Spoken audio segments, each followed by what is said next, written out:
Hello అండి, నమస్తే. Welcome to Suman TV. నేను గీతాంజలి. ప్రస్తుతం మనతో పాటు కన్సల్టెంట్ ఫ్యామిలీ ఫిజిషియన్ అండ్ ప్రముఖ డయాబెటాలజిస్ట్ డాక్టర్ ఆనంద సాగరే ఉన్నారు. వారి గురించి ఒక్క మాటలో చెప్పాలంటే ప్రామినెంట్ ఫిజిషియన్ అవార్డు అందుకున్నటువంటి డాక్టర్ ఆవిడ. అందులోనూ చాలా మందికి హెల్త్ పట్ల అవేర్నెస్ కల్పిస్తున్నారు వివిధ మాధ్యమాల ద్వారా. అంటే యూట్యూబ్ కావచ్చు, ఇన్స్టా ఫాలో అయ్యే వాళ్ళకి చాలా మందికి తెలుసు. అంటే మేబీ ఇంత చిన్న చిన్నవి మనం ఎందుకు ఫాలో అవ్వలేకపోతున్నాం, ఇవి గనక మనం పాటిస్తే మన హెల్త్ చాలా బాగుంటుంది కదా అనే ఆలోచన ఆటోమేటిక్గా వారి మాటలు విన్నాక మనకు అనిపిస్తుంది అనమాట. నాకు అనిపించింది ఒకసారి మాట్లాడదాము, నాకు కొన్ని డౌట్స్ ఉన్నాయి, మీ డౌట్స్ అలాగే నావి అన్ని కలిపి ఒకసారి అడిగితే కొంచెం క్లియర్ చేసుకుందాం అనుకున్నా. 12 years ఎక్స్పీరియన్స్లో ఆవిడ చాలా మందికి ఇలా సజెషన్స్ ఇచ్చారు, ట్రీట్ కూడా చేశారు. సో ఇంకా ఆలస్యం ఎందుకు, మాట్లాడేద్దాం డాక్టర్ గారితో. హలో డాక్టర్ గారు. నమస్తే.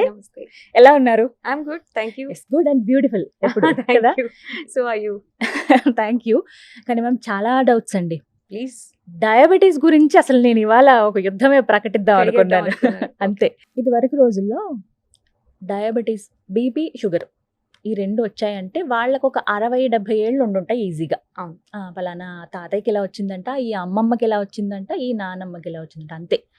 ఆ తర్వాత బాబాయిలకి, మామలకి, ఇంకా అంటే ఫ్యామిలీ హిస్టరీలో ఉందంటే ఇంకా నాన్నకి వచ్చినట్టు, తర్వాత అమ్మకి, అలా అలాను మా అన్నయ్యకి వచ్చింది. ఈవెన్ ఇంత చిన్న ఏజ్లో నాకే ఇప్పుడు డయాబెటీస్ ఇలా రీసెంట్గా నేను నోటీస్ చేశాను అనే స్టేజ్కి వచ్చేసాం.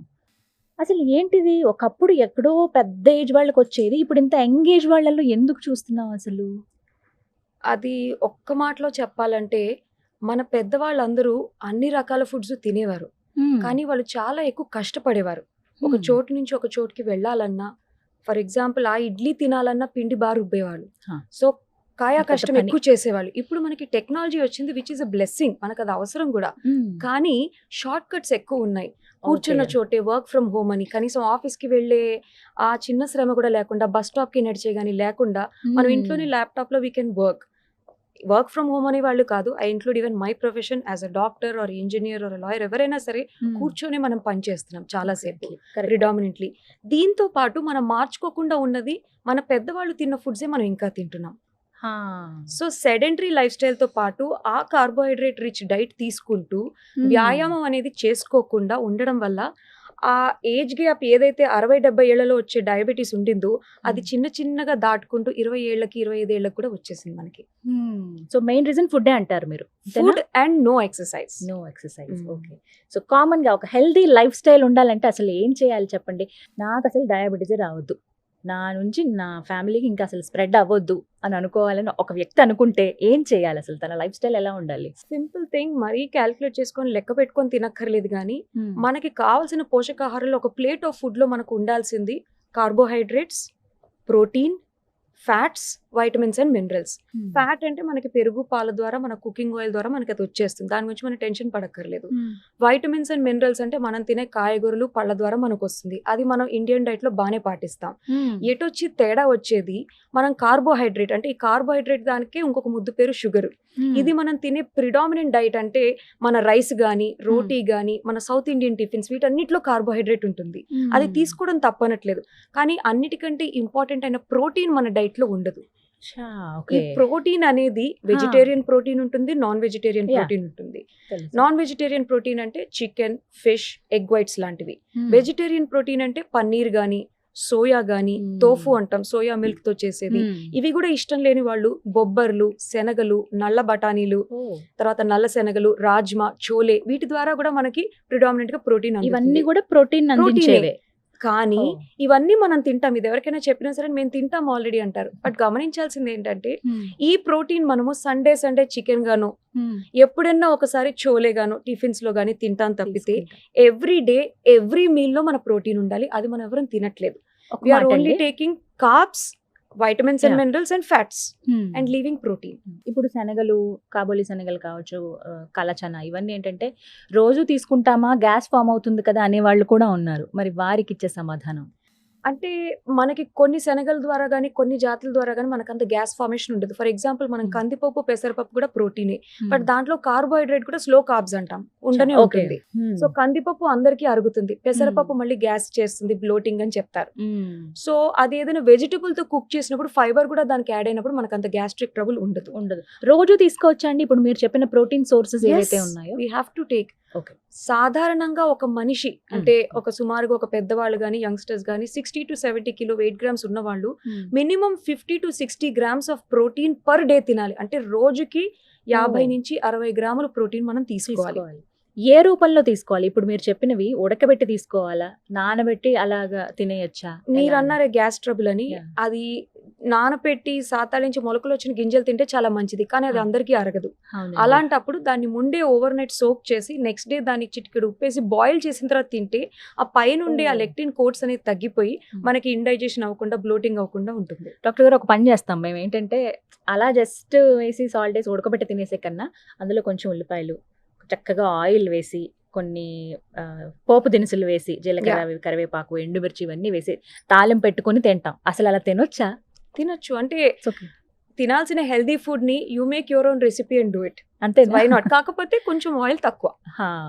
ఇక్కడ ఆలివ్ ఆయిల్ రిప్లేస్ చేసుకోవచ్చా వీటి బదులు? ఇలా ఉంటుంది అంటే ఆలివ్ ఆయిల్ లో దేర్ ఆర్ 2 టైప్స్ అగైన్. కాకపోతే జనరల్ గా ఆలివ్ ఆయిల్ అనేది రాగా దాని మన ఫుడ్ సర్వింగ్ మీద డ్రెస్సింగ్ లా వేసుకొని తినడానికి ఓకే. ఇదే ఆలివ్ ఆయిల్ ని హీట్ చేసినప్పుడు అది మళ్ళీ ట్రాన్స్ ఫ్యాట్ గా మారుతుంది. సో కొన్ని ఆయిల్స్ హీట్ ఇవ్వకూడదు, ఆలివ్ ఆయిల్ హీట్ చేయకూడదు. మళ్ళీ virgin cold pressed olive oil చేయొచ్చు.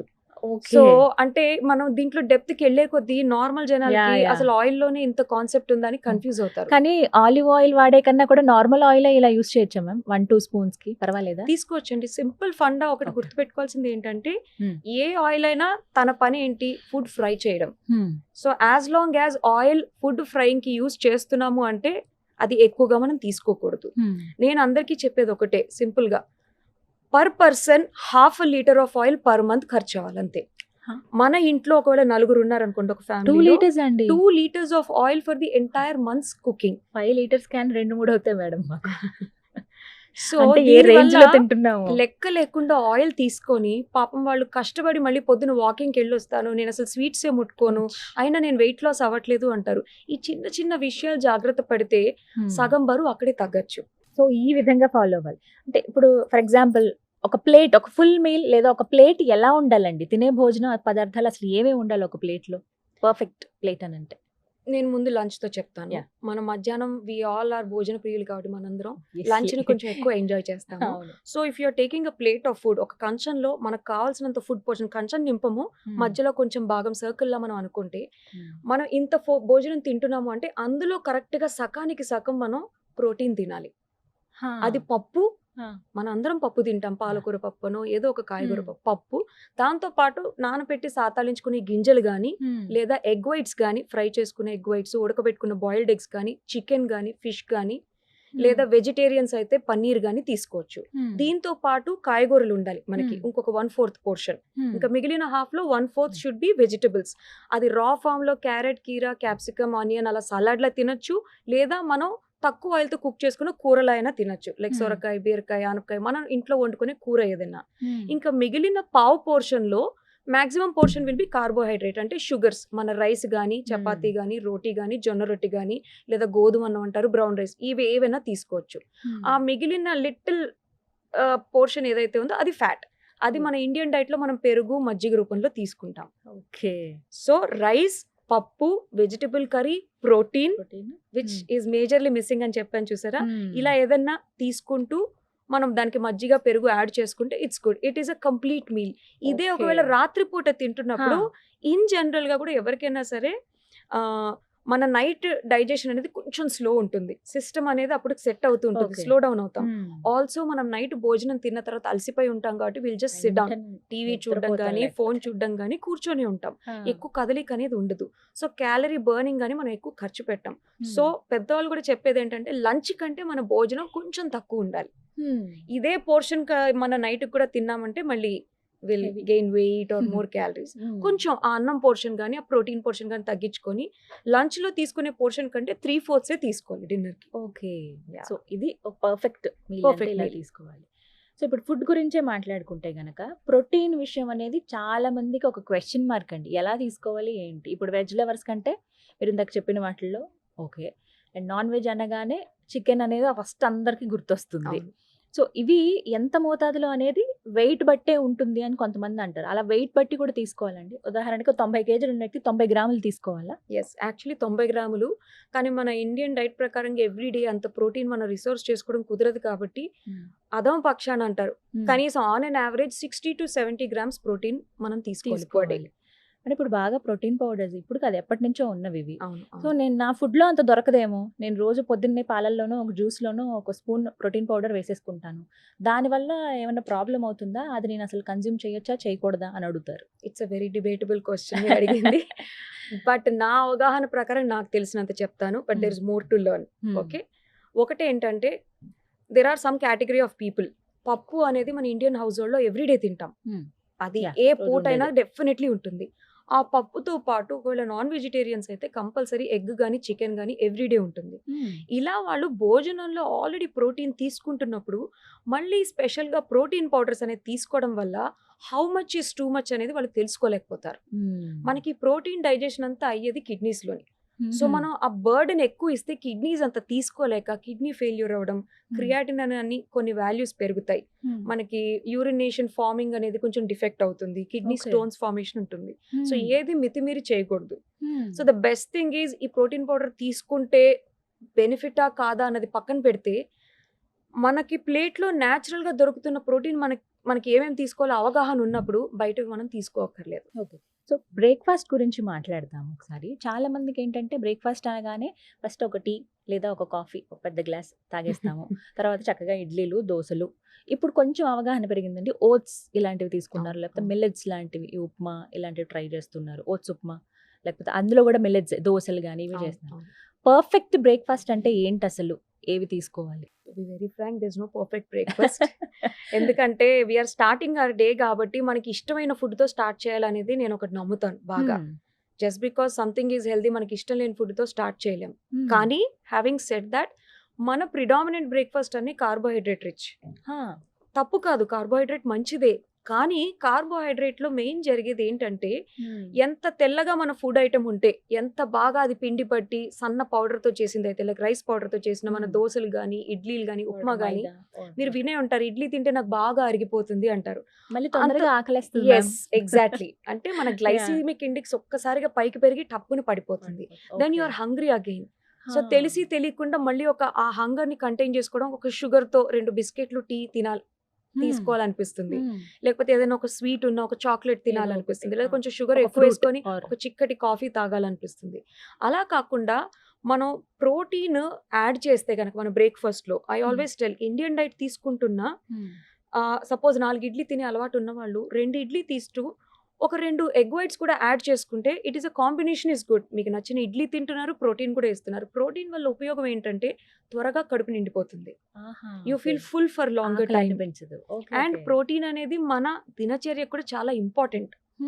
So you are giving energy with carbs and also you are giving protein with stamina. So అది ఇట్స్ అ గుడ్ కాంబినేషన్. ఇంకా ఇందులో ఇంకొంచెం healthier వర్జన్కి వెళ్ళాలంటే పెసలు అనేది చాలా మంచిది మన ఒంటికి. మీరు ఇందాక అడిగినట్టు పెసలు డైరెక్ట్ గా తింటే బ్లోటింగ్ గ్యాస్ ఉంటుందని అన్నారు. దాన్ని పెసరట్టు ఫామ్ లో తిన్నప్పుడు in fact you won't feel that. ఎందుకంటే అవి మనం రాత్రంతా నానపెట్టి పేస్ట్ గా చేసి మనం దోశగా వేసినప్పుడు ఆల్మోస్ట్ అది కుక్ అయిపోతుంది. That is a good power packed protein meal. మళ్ళీ మిక్స్డ్ గ్రెయిన్స్ అన్ని కూడా నానపెట్టి దోశలా తినచ్చు. అండ్ అంటే పొట్టు తీయని వాటితో మనం బ్రేక్ఫాస్ట్ చేస్తే అరగడానికి టైం పడుతుంది కాబట్టి త్వరగా షుగర్స్ రైజ్ అవ్వవు and it keeps you full for long. Okay, ఇది ఒక్క లాజిక్ అందరూ గుర్తుపెట్టుకోవాలన్నమాట. ఇలాంటివి బ్రేక్ఫాస్ట్ గా తీసుకుంటే మధ్యాహ్నం కూడా కొంచెం తక్కువ తింటాం. సింపుల్ థింగ్, వైట్ పౌడర్ తో చేసిన మన బ్రెడ్ అంటే మైదా అంటే గోధుమ పిండిని బాగా ఆడిచ్చిన పిండి మైదా. మనం బ్రెడ్ తీసుకున్నప్పుడు మనకి 1 hour లోనే మళ్ళీ ఆకలేస్తుంది. అంటే ఇఫ్ అ ఫుడ్ ఐటమ్ ఒక త్వరగా అరిగిపోతుంది అని అంటే అది మనకు సరిపోవట్లేదు. సో తెలిసి తెలియకుండా మనం ఇంకా ఎక్కువ తీసుకోవాల్సి వస్తుంది. అందుకే చూసారా బ్రెడ్ అండ్ ఆమ్లెట్ అని అంటారు. So you're giving protein mixing. But అందరూ ఎగ్స్ ఇష్టపడకపోవచ్చు. అలాంటి వాళ్ళు ఇలా శనగలతో నానబెట్టుకున్న దోశలు గానీ, కొంచెం పొట్టు తీయని బియ్యంతో కిచిడి అంటాం మనం. ఇండియన్ బ్రేక్ఫాస్ట్ లో khichdi is a part and parcel. So brown rice తో khichdi. So you're adding protein, that is dal and brown rice. So carbs protein మిళితమైన ప్రపోర్షన్స్ లో పెట్టుకున్నప్పుడు ఇట్స్ అ గుడ్ బ్రేక్ఫాస్ట్. కొన్ని డౌట్స్ వ్యూవర్స్ కొన్ని కామెంట్స్ రూపంలో అడిగిన ఉన్నాయండి. అందులో టిప్స్ లాగా ఇప్పుడు మా అమ్మమ్మ వాళ్ళు చెప్పారనో, ఇంట్లో ఫాలో అవుతున్నారని ఇలా రకరకాల ఫాలో అవుతూ ఉంటారు. ఒకటి ఫస్ట్ వెయిట్ విషయంలో వేడి నీళ్ళు, ఒక చెక్క నిమ్మరసం, ఒక స్పూన్ తేనె వేసుకుని తాగితే జస్ట్ అది ఫాలో అవ్వు 1-2 నెలలు ఖచ్చితంగా సన్నగవుతావు అని చెప్తారు. అసలు ఇది ఎంతవరకు కరెక్ట్? అంటే ఆ నీళ్లు తాగడం వల్ల మీరేం వెయిట్ లాస్ అవ్వరు మామూలుగా చెప్పాలంటే. కాకపోతే అది మీరు మీ టీ, కాఫీ, షుగరు వాటితో తాగుతున్న దాన్ని రీప్లేస్ చేసుకుంటూ మీరు తేనె, నిమ్మకాయ నీళ్లు పొద్దున తాగడం అనేది స్టార్ట్ చేస్తే కొంతమందికి బవల్ మూమెంట్ బాగుంటుంది. అంటే ఇట్ రిలీవ్స్ కాన్స్టిపేషన్. సో తద్వారా యుల్ ఫీల్ లైటర్. అండ్ ఒక పంచదారతో తాగే కాఫీ టీని రీప్లేస్ చేసి తీసుకుంటున్నావు కాబట్టి కొంచెం చేంజ్ అనేది కనిపించచ్చేమో మీ బాడీ వెయిట్ లో. వాటర్ లాస్, ఎందుకంటే డిటాక్స్ అయ్యారు, ఫ్లష్ అవుట్ చేశారు కాబట్టి కొంచెం బరువు తగ్గినట్టు అనిపిస్తారు. కానీ బట్ ఎక్స్క్లూజివ్ గా నిమ్మకాయ తేనె నీళ్లు తాగుతూ ఇంకేమీ చేయకుండా బరువు తగ్గడం అనేది మాత్రం it's not at all correct. తో పాటుగా వేరే కూడా ఫాలో అవ్వాలి. ఇవి చాలా ఇంపార్టెంట్. చాలా మంది ఇది ఒక్కటికి ఫాలో అయిపోతున్నారు. ఇంకొకటి కంపారిజన్స్ ఉంటాయండి. పలానా వ్యక్తి ఈ నిమ్మరసం తాగి టీ, కాఫీ అన్ని మానేశారు, అసలు చాలా బాగా వెయిట్ తగ్గిపోయారు, నేను కూడా టీ, కాఫీ ఒకటి మానేస్తాను కానీ నాకు వెయిట్ లాస్ అనేది అవ్వలేదు, ఎందుకు ఇలా ఉంటుంది అని అడుగుతారు. అంటే మనం ఏ 2 పర్సన్స్ కంపేర్ చేయలేం. కొంతమందికి బాగా రెగ్యులర్ గా మనం మాట్లాడుకున్నట్టు రైస్ కానీ ఇవన్నీ తినే అలవాటు ఉన్న వాళ్ళు ఒక్కసారిగా రైస్ తగ్గిస్తే కూడా వాళ్ళలో చాలా మార్పు ఉంటుంది. I tell you simple example. Already sedentary life style కి కూర్చొని పని చేసి అలవాటైన ఉన్న ఒక వ్యక్తికి జంక్ ఫుడ్ తింటూ షుగరో లేకపోతే కొలెస్ట్రాలో లేదా ఓవర్ వెయిట్ అయ్యి వచ్చినప్పుడు ఇవన్నీ మీరు మార్చుకోండి, కొంచెం రైస్ తగ్గించండి, లేకపోతే డైలీ ఒక హాఫ్ అన్ అవర్ వాకింగ్ చేయండి అని చిన్న చిన్న సజెషన్స్ ఇచ్చినప్పుడు మార్పు ఎక్కువ కనిపిస్తుంది. 110 కిలోస్ ఉన్న వాళ్ళు సడన్ గా 100 కిలోస్కో 80 కిలోస్కో రావడం అనేది మనం చూస్తాం. ఎందుకంటే that person never followed any good habits కాబట్టి. బట్ ఇదే ఒక person who's already maintaining certain healthy habits. నేను ఎవ్రీడే వాకింగ్కి వెళ్తాను, ఎప్పటి నుంచో వెళ్తున్నాను, యోగా కూడా చేస్తాను, దాని తర్వాత నాకు అన్నం తినే పెద్ద అలవాటు లేదు, బ్రౌన్ రైస్ కొంచెం తీసుకుంటాను, మా ఇంట్లో అసలు నాన్ వెజ్ అనేది ఉండదు, ఇలా ఆల్రెడీ సర్టెన్ హెల్దీ హ్యాబిట్స్ లో ఉన్న వాళ్ళకి పుట్టి కాఫీ టీ అంటే already they are in a good healthy life style ఉన్నారు. సో వాళ్ళు ఉట్టి కాఫీ టీ మానేసినప్పుడు వీళ్ళకి కనిపించినంత 10-20 కిలోస్ వెయిట్ లాస్ వాళ్ళకి కనిపించదు. So maybe that is there plateau phase అంటాం. అంటే బరువు తగ్గడంలో కూడా ఒక స్టేజ్కి వచ్చాక అది ఆగిపోతుంది. అంతకు మించి మనం ఏమైనా కష్టపడి ప్రయత్నం చేస్తే అందుకే మనకి కనిపిస్తుంది. అందుకే అంటారు you should shock your body అంటారు. అదే రకమైన వ్యాయామం కానీ అదే రకమైన డైట్ కానీ ఎప్పటి నుంచో ఫాలో అయితే బాడీ ఒక స్టేజ్కి వచ్చాక ఆగిపోతుంది, యాక్సెప్ట్ చేయదేమో, చేయరు. అందుకే కొంతమంది నేను ఇక్కడ రైస్ ముట్టుకోను అని అంటారు. అలా ఎప్పటికీ చేస్తూ ఉండకూడదు. ఈ వారం ఒకవేళ రైస్ ఆపి ఉట్టి గోధుమతో చేసిన గోధుమ రవ్వ కానీ గోధుమ జావ తీసుకుంటూ అలా ఉన్నా నెక్స్ట్ వీక్ మళ్ళీ రైస్ ఇంట్రడ్యూస్ చేసి వేరే ఐటమ్ ని స్కిప్ చేయాలి. So you have to shock your body. మన డైజెస్టివ్ సిస్టమ్ ని కానీ మన బాడీని కానీ షాక్ చేయాలి. వ్యాయామంలో కూడా అంతే. ఎప్పుడు వాకింగే చేస్తూ ఉండకుండా కొన్ని రోజులు సైక్లింగ్ చేసుకోవడం, కొన్ని రోజులు స్విమ్మింగ్ కానీ, కొన్ని రోజులు ఏదైనా షటిల్ బ్యాట్ తో ఆడడం కానీ, టెన్నిస్ కానీ, different moments of sport activity, మళ్ళీ you can come back to your walking. So every 3 months you should change your diet and your form of activity, exercise. ఒకే దానిలో ఉండి స్తబ్దుపరిచేయకూడదు, బాడీని మారుస్తూ ఉండాలి మనంతట మనం. అలా ఏజ్ బట్టి కూడా ఇప్పుడు వెయిట్ గురించే మాట్లాడుకుంటేనండి, చాలా మంది మెయిన్ ప్రాబ్లం ఏంటంటే డైట్స్ బాగా ఫాలో అవుతారు, ఫాలో అయినంతసేపు బాగానే ఉంటుంది, ఆపిన తర్వాత మళ్ళీ రీగైన్ అవుతారు. ఎంతలా అంటే ముందున్న దానికన్నా డబల్ అవుతారు. అంటే రీజన్స్ ఏముంటాయి దీనికి? అంత తినలేదే అప్పుడు, అయినా కూడా ఎందుకు ఇంత వెయిట్ ఎక్కువ? సింపుల్ థింగ్ చెప్తానండి నేను. ఇప్పుడు మనకి కామన్ గా అందరూ యాక్సెప్ట్ చేసేది ఐరన్ తక్కువైంది అంటాం, హిమోగ్లోబిన్ తక్కువైంది, రక్తం పడిపోయింది అంటాం. అలా నోటీస్ చేయగానే ఏం చేస్తారు? ఇంటికి వెళ్ళగానే నెక్స్ట్ డే క్యారెట్లు, బీట్రూట్లు, పాలకూర, మెత్తికూర, గ్రీన్ లీఫీ వెజిటబుల్స్, ఇంకా పోమోగ్రానైట్ అని ఇవన్నీ స్టార్ట్ చేస్తారు. సో అవన్నీ చేసినందుకు గాను ఒక 2 నెలలకి రక్తం పెరుగుతుంది. పెరిగిందని చెప్పి ఆపేసాక రక్తం పడిపోదా? మళ్ళీ పడుతుంది కదా. అంటే నువ్వు ఏదైతే మంచి అలవాటుగా చేస్తున్నావో అది అసలు ఆపడం ఎందుకు? కంటిన్యూ చేయాలి కదా. Okay, if you are having a good food proportions తీసుకుంటున్నాం, నీకు కావాల్సిన వెయిట్ వచ్చాక అది ఆపేసి మళ్ళీ పాత ప్రపోర్షన్స్ కి వెళ్ళడం ఎందుకు, బ్యాడ్ హ్యాబిట్స్ కి? సో అది కంటిన్యూ చేయాలి. బట్ ఏమైనా కొన్ని స్టాంచ్ గా మరీ నిష్టగా నేను అసలు ఈ 3 weeks అసలు స్వీట్స్ ఏ ముట్టుకోలేదు అన్నప్పుడు I tell my patients cheat meal పెట్టుకోండి, మరీ అసలు టచ్ చేయనని పెట్టుకోవద్దు. వారం అంతా మనం తీసుకోవాల్సిన హెల్దీ లైఫ్ స్టైల్ తీసుకుంటూ, like in terms of diet and exercise, Saturday Sunday కొంచెం ఆట వేడిపి ఇవ్వాలి. మళ్ళీ ఆ సాటర్డే సండే చేసే చీట్ మీల్స్ కి కానీ అబ్యూస్ కి కానీ ఈ వారం రోజులు చేసిన పని వేస్ట్ అవ్వకూడదు. సో కొంచెం మితంగా కొంచెం మితంగా you can just treat your self. That is ఏదో సెల్ఫ్ అప్రైజల్ అంటారు. ఇన్ని రోజులు నేను హెల్దీగా ఉన్నాను కాబట్టి I deserve to eat this treat. ఇన్ని రోజులు కష్టపడ్డాను కాబట్టి Saturday Sunday I'm just going to relax. అలాంటి రోజుల్లో యోగా చేస్తూ మెడిటేషన్ చేస్తూ బాడీని కామ్ డౌన్ చేయడం మంచిది. సొంత వైద్యం మా అందరికీ అలవాటే. కొంచెం జలుబు వచ్చింది తెలిసిందే కదా, మెడికల్ షాప్కి వెళ్ళి ఒక టాబ్లెట్ తెచ్చుకుంటాం. ఆ జలుబు నుంచి పెద్ద డిసీజ్ వరకు కూడా టాబ్లెట్ వేసుకుంటే నయమైపోతుందిలే, ఒకవేళ మితిమీరితే అప్పుడు డాక్టర్ దగ్గరికి వెళ్దాం అనే ఆలోచన చాలా మందికి ఉంటుంది. ఈ ఎంతవరకు కరెక్ట్ ఇలా ఈ సొంత వైద్యం అనేది మనం డిసైడ్ అయిపోయి లేకపోతే ఇప్పుడు కొంచెం ఇదిగా అంటే డాక్టర్ని ఎవరినో అడిగి తెచ్చుకుంటున్నారు. కానీ ఊర్లలో ఇలా ఉండదండి. వెళ్ళి మెడికల్ షాప్ అతన్ని అడుగుతారు, కడుపు నొప్పి వచ్చింది ఏదన్నా ఒక టాబ్లెట్ ఇవ్వరా అని, తలనొప్పికి ఏదన్నా ఒక టాబ్లెట్ ఇవ్వరా. ఇది బాగా అలవాటు మాకు. ఇవి ఎంతవరకు కరెక్ట్ అసలు? టు బి వెరీ ఫ్రాంక్ ఇది అసలు కరెక్ట్ కాదండి. ఎందుకంటే అన్ని ఇప్పుడు హెడేకే తీసుకుంటే అన్ని హెడేక్స్ ఒకలాంటి హెడేక్స్ కాదు. సో బేసిక్ రెమెడీ అంటే అప్పటికప్పుడు మన ప్రాణాలకి కొంచెం బెటర్ ఫీల్ అవ్వడానికి లేదా ప్రాణాపాయ స్థితిలో ఉన్నప్పుడు ఏదైనా చేసుకోవడానికి అయితే మెడికేషన్ తీసుకోవచ్చు. ఫర్ ఎగ్జాంపుల్ ఎలర్జీ, దద్దులు వచ్చేసే ఒళ్ళంతా, వెంటనే ఒక ఎలర్జీ టాబ్లెట్ వేసుకున్నా పర్వాలేదు. బాగా ఒళ్ళు కాలిపోతుంది, జ్వరం వచ్చింది, థర్మోమీటర్తో చూసుకుంటే రైజ్ అయింది టెంపరేచర్, వెళ్ళి ఒక పారాసెటమాల్ తెచ్చుకొని వేసుకోవచ్చు, నో ప్రాబ్లం. లేకపోతే మనకి బాగా డిహైడ్రేటెడ్గా లూజ్ మోషన్స్ అవుతున్నాయి, లూజ్ మోషన్స్ అరికట్టడానికి వెళ్ళి ఒక మందు తెచ్చుకోవచ్చు. వామిటింగ్స్ ఆగట్లేదు, వెళ్ళి మాత్ర తెచ్చుకోవచ్చు. ఇవి ఏంటంటే సింపుల్ కంప్లైంట్స్కి మనం తెచ్చుకొని వేసుకోవచ్చు. బట్ అది కూడా ఆ సిమ్టమ్ ఒకవేళ ఆ రోజు నుంచి మరుసటి రోజుకి కూడా అది వెళ్తున్నప్పుడు you have to see the doctor. Because not all fevers are the same. అది డెంగ్యూ అవ్వచ్చు, చికున్ గున్యా అవ్వచ్చు, నార్మల్ వైరల్ ఫీవర్ అవ్వచ్చు, ఎనీ బ్యాక్టీరియల్ ఫీవర్ కూడా అవ్వచ్చు. సో జ్వరం యొక్క టెంపరేచర్ ని బట్టి, అది వచ్చే విధానం బట్టి ఈ డయాగ్నోసిస్ మారుతుంది. ఇది మీకు మెడికల్ షాప్ వాడు చెప్పలేడు. There is a reason why we're doctors and we studied for almost 10 years చదువుతాం. 5 years MBBS లోని, తర్వాత MD గాను, లేకపోతే ఆ తర్వాత రూరల్ సర్వీస్ చేసో ఒక ఎక్స్పీరియన్స్ ఉంటుంది. So there is a reason for that. అది ఓవర్ ద కౌంటర్ మెడికేషన్స్ లో వాళ్ళు ఏం చేస్తారంటే వెంటనే రిలీఫ్ రావాలని చెప్పి ఒక పారాసిటమాల్, దాంతోపాటు ఒక స్ట్రాంగ్ యాంటీబయాటిక్ ఇచ్చేస్తారు. యాంటీబయాటిక్ డోస్ కి ఒక్కొక్కసారి ఫీవర్ రెస్పాండ్ అయ్యి మళ్ళీ రాకపోవచ్చు. బట్ ఆ రోజుకి ఆ టెంపరేచర్, ఆ ఫీవర్ సిమ్టమ్స్ ని మనం మాస్క్ చేస్తున్నాం. బట్ అది అంతర్లీనంగా ఇన్ఫెక్షన్ అనేది పెరుగుతూ ఉంటుంది. సో డాక్టర్ దగ్గరికి వచ్చేటప్పటికి సార్ నేను ఆల్రెడీ ఈ మెడికేషన్ వాడి ఆపేసాను అంటారు. దానివల్ల మనకు వచ్చే ఒక సైడ్ ఎఫెక్ట్ ఏంటంటే యాంటీ మైక్రోబియల్ రెసిస్టెన్స్. అంటే మన బాడీలో క్రిమికీటకాలు ఏవైతే బ్యాక్టీరియా ప్యాథోజన్స్ ఉంటాయో నువ్వు ఒక యాంటీబయాటిక్ ఇచ్చి తీసేయడం వల్ల అవి వాటిని చవి చూసి వాటికి తద్వారా రెసిస్టెన్స్ డెవలప్ చేసుకుంటాయి. సో నువ్వు డాక్టర్ దగ్గరికి వెళ్ళినప్పటికీ ఆ యాంటీబయాటిక్ పనిచేయదు. We have to give another secondary antibiotic. అప్పుడు హై డోస్ యాంటీబయాటిక్ ఇవ్వాల్సి వస్తుంది.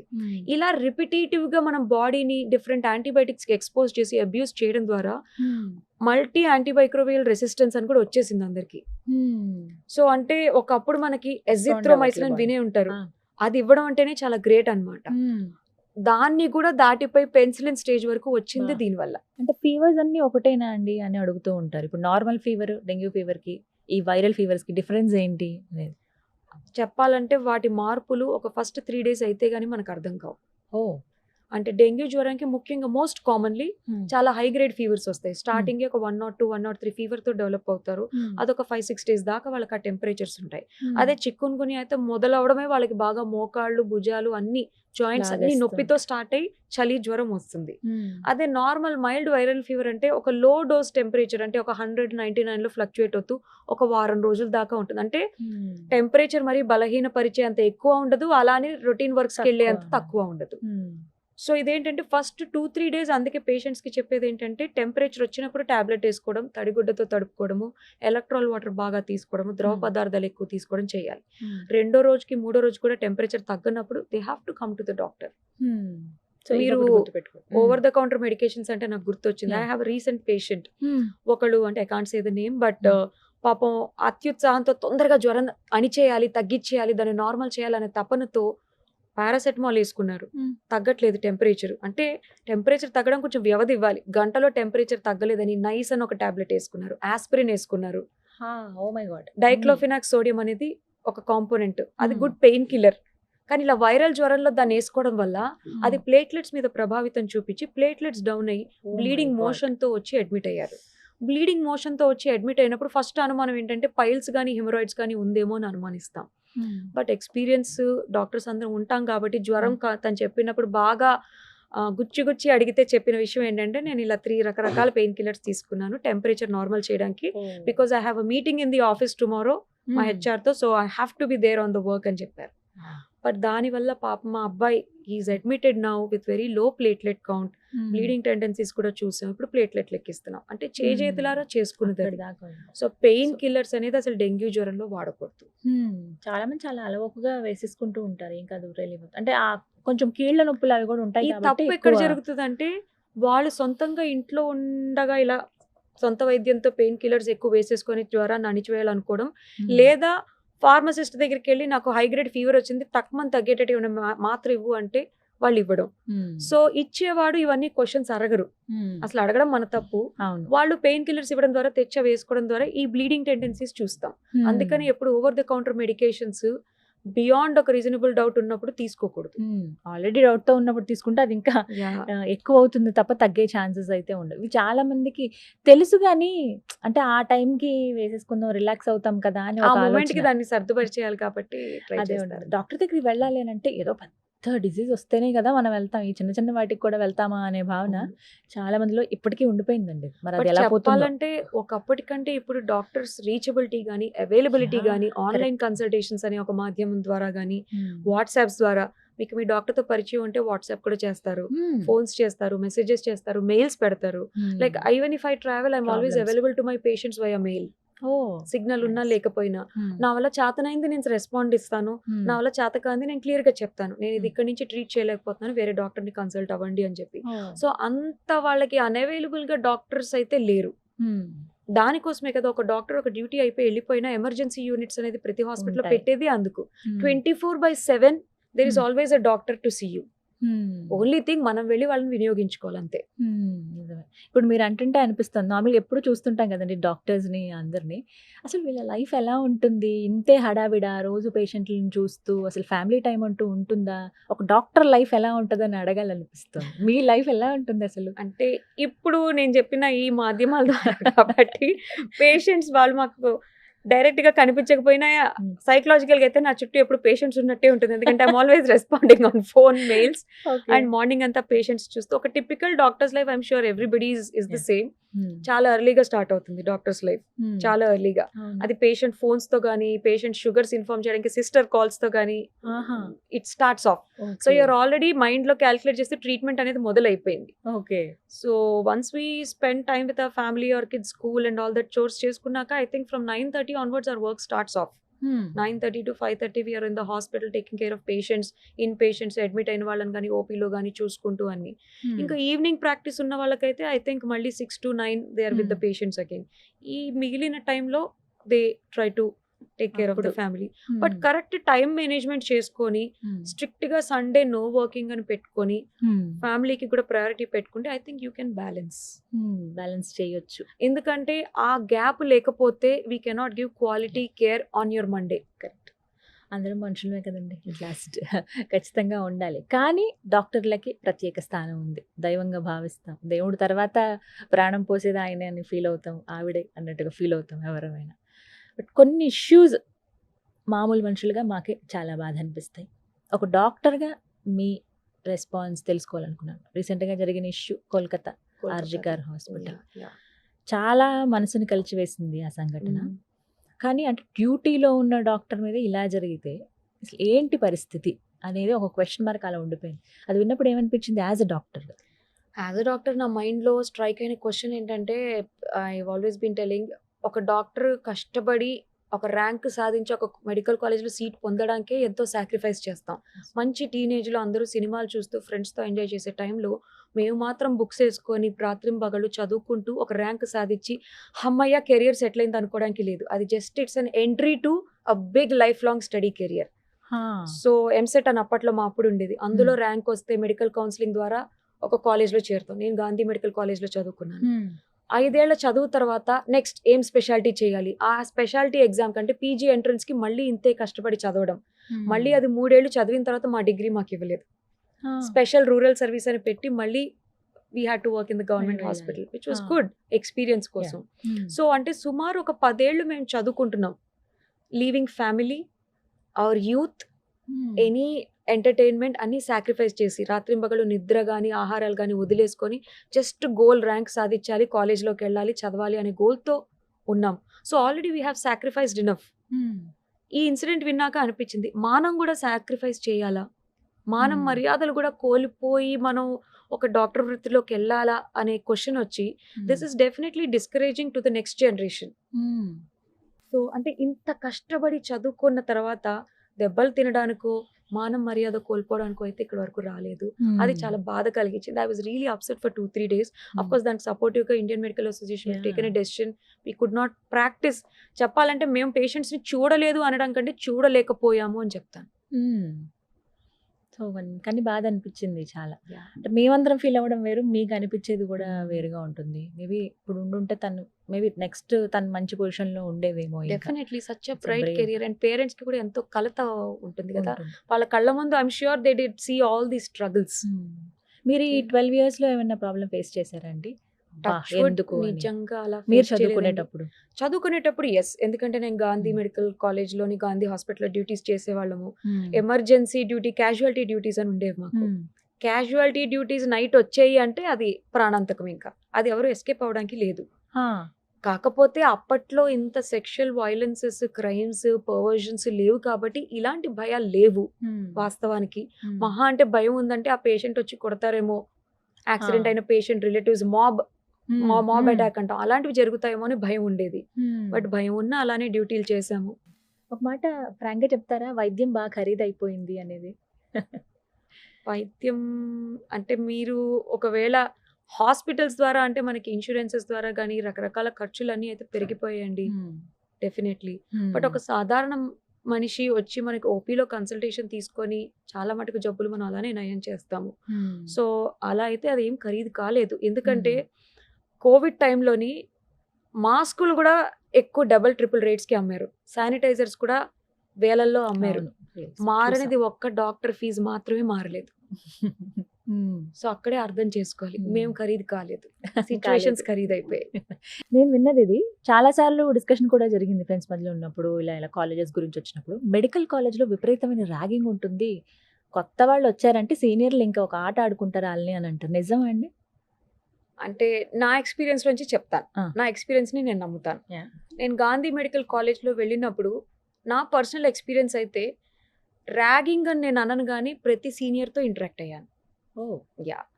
వి were all called and talked and పాటలు పాడమనేవాళ్ళు, జోక్స్ చెప్పమనేవాళ్ళు. సో ఇలా రకరకాలుగా జరిగేది. But it was all in a fun limit. నాకైతే ఇంతవరకు ఎలాంటి బ్యాడ్ ఎక్స్పీరియన్స్ ఫేస్ అవ్వలేదు. సో నా సీనియర్స్ నాకు అలానే పరిచయం అయ్యారు. And at the same times నాకు ర్యాగింగ్ అని నేను చెప్పను కానీ ఇంటరాక్షన్ జరిగిన తర్వాత నిజంగా ఎగ్జామ్స్ టైంలో ఎక్కువ హెల్ప్ చేసింది వాళ్ళే. ఈ బుక్స్ అయితే నీకు ఎక్కదు, నువ్వు ఈ బుక్ చదువుకుంటే నీకు ఈ పాయింట్స్ క్లియర్గా ఇదవుతాయి, నా నోట్స్ ఉంటుంది లాకర్లో, నువ్వు తీసుకో, నాకు ఇప్పుడు అక్కర్లేదు అనివన్నీ. సో మనకు అసలు వాళ్ళ ఇంటరాక్షనే లేకపోతే ఆ 2 అడుగులు ముందుకు వచ్చి వాళ్ళు మనకు సాయం చేయాల్సిన అవసరం లేదు. సో నా పర్సనల్ ఎక్స్పీరియన్స్లోనైతే ర్యాగింగ్ ఈజ్ ఇంపార్టెంట్ అని నేను అనను, but interaction is important. Interaction కావాలి. కానీ ఏదైనా మితి మీరితే ఎవరినైనా బాధించేటట్టు ఉంటే అది చేయకూడదు. అంటే మీరు ఇప్పుడు ఒకళ్ళని పాట పాడమన్నారు, పాడే వాళ్ళని పాడిచ్చండి, వాళ్ళు పాడను అన్నప్పుడు ఫోర్స్ చేయకూడదు. కొంతమంది దానికి ఏడ్చి చెప్తారు, కొంతమంది కోపం వస్తుంది, కొంతమంది వాకౌట్ చేస్తారు. సెన్సిటివిటీని బట్టి వాళ్ళ ముఖ కవళికలను గమనించుకొని మనం I think we have to take a step back. దాన్ని బట్టి మూవ్ అవ్వాలంటే మీరు చూసారా? పోనీ మీ ఎక్స్పీరియన్స్ లో మీకు కాకపోయినా వేరే వాళ్ళు ఎవరికైనా ఇలా ర్యాగింగ్ జరిగినట్టు మీరు వినున్నారా?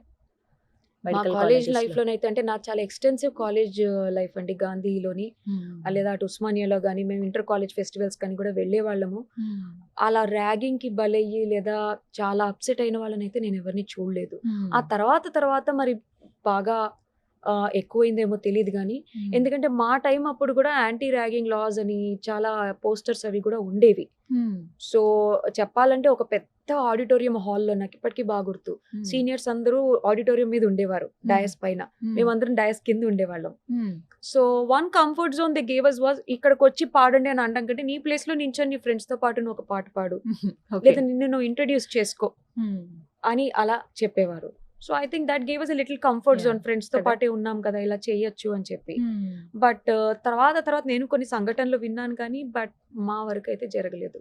So you're lucky. I was blessed to be Yeah. In that college and to be with my lovely seniors. So only doctor life stories, doctor గురించి ఒక హీరోయిన్ డాక్టరో హీరో డోక్టరో ఇలా ఫలానా సినిమాలు వస్తుంటాయి కదండి, అవి చూసినప్పుడు ఏమనిపిస్తుంది? ఫ్రాంక్లీ చెప్పమంటారా, అబ్బా వీళ్ళు చాలా ఈజీగా స్టెథోస్కోప్ ఏప్రిన్ వేసేసుకున్నారు ఎంట్రన్స్లు రాయకుండా. మేమైతే కష్టపడి ఎంట్రన్స్ రాసిన తర్వాత ఏప్రిన్ కొనుక్కోవడానికి నాకు ఆల్మోస్ట్ ఒక 2 ఏళ్ళు పట్టింది. ఓకే. అంటే ఆ ఎంట్రన్స్ రాసి ర్యాంక్ వచ్చి ఫ్రీ సీట్ వచ్చింది నీకు గాంధీలో అని చెప్పాక I had to buy an apron. So it was like an armour for me. నాకు ఏప్రిన్ వచ్చింది. స్టెథోస్కోప్ వేసుకోవడానికి it took me 5 years. Final ఇయర్కి వచ్చాక we have to buy the stethoscope. అంతవరకు యూ కాంట్ వేర్.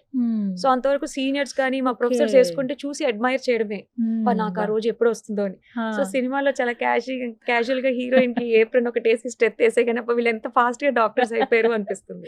మీరు రీసెంట్ గా చూసినారో ఒక సినిమాలో, తను సినిమాలో క్యారెక్టర్స్ వేస్తూ ఉంటారు, సినిమాలోనే హీరోయిన్ యాక్ట్రెస్. తను డాక్టర్ అవ్వాలంటే తను మొత్తం ఎంబీబీఎస్ డాక్టర్ చదివేసి అప్పుడు చేసేవాళ్ళు. లాయర్ అంటే మొత్తం లాలో కోర్టులో కూడా వాదించిస్తారు అలా అనమాట. ఓకే. మీకు అలా నచ్చిన సినిమా ఏదైనా ఉందా డాక్టర్ కి సంబంధించి ఏదైనా? డాక్టర్ కి సంబంధించిన సినిమా అంటే ప్రస్తుతానికి అంతగా గుర్తులేవు. బట్ డాక్టర్ అని ఒక సిరీస్ ఉంది, ద గుడ్ డాక్టర్ అని. I follow that on Netflix. So కొన్ని సంఘటనలు సిచ్యువేషన్స్ బాగుంటాయి and that is really good. అంటే కొన్ని సిచ్యువేషన్స్ కూడా డాక్టర్స్ లైఫ్ లో ఆ ఎమర్జెన్సీలో ఫ్లైట్ లో ఏదైనా జరిగినప్పుడు కానీ ఒక డాక్టర్ ఎక్కడున్నా డాక్టరే. So they step in forward to help the patient or solve the situation. So అది చాలా టచింగ్ గా అనిపించింది. నిజంగా అవి కొన్ని కొన్ని భలే ఉంటాయండి. గవర్నర్, పాస్ట్ గవర్నర్ అవును. తమిళసై గారు అవును అవును ప్లేన్ లో ఒక వ్యక్తిని కాపాడడం అవును, కానీ, అంటే అవును. తను డాక్టర్ అవ్వటం ఒకరిని కాపాడగలిగారు అవును, అనేది, exactly. ఇలాంటివి విన్నప్పుడు కొంచెం భలే అవును. అనిపిస్తుంది.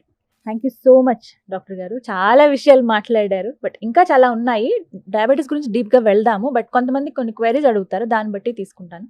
నెక్స్ట్ టైం మనం టైం బట్టి తప్పకుండా. మాట్లాడదాం. Pleasure is mine as well. Thank you thank so you so much. Much అండి. Thank you.